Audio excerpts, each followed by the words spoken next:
Basic concepts to start. Let's break down some basic concepts.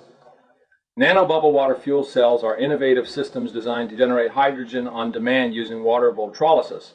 The key to improving efficiency lies in optimizing how the cells are wired and understanding the effect of nano bubbles on the process. But first, what's the difference between series and parallel wiring? This is an open source project and based on my work, which is patented and free for use now in the public domain. There's no one owner, it is public knowledge. It is the current state of the art. The primary purpose and objective of the water fuel injection system is to take the preconditioned and nanobubble water loaded water suspension and at the right charge whilst maintaining the right pressure on the fuel to the gas spark adapter and atomize it at 120p.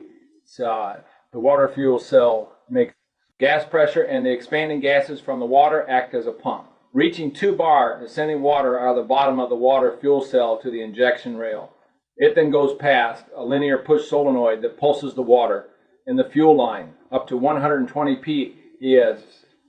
Alright, benefits and drawbacks. So which configuration is better? Let's compare the pros and cons.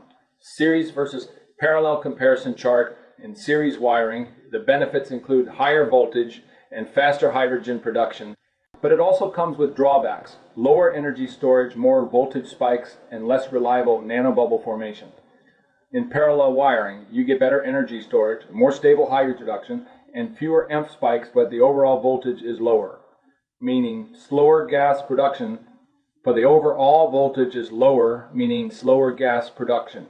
Mr. Donatelli has shown these comparison charts in more detail on the Secure Supplies Patreon page and shop. Please refer to his training manual series, B's Parallel Wiring PD. Parallel Wiring PDF available for download from Hydrogen Hot Rod Patreon. Both ways work great and far exceed all other methods known to mankind.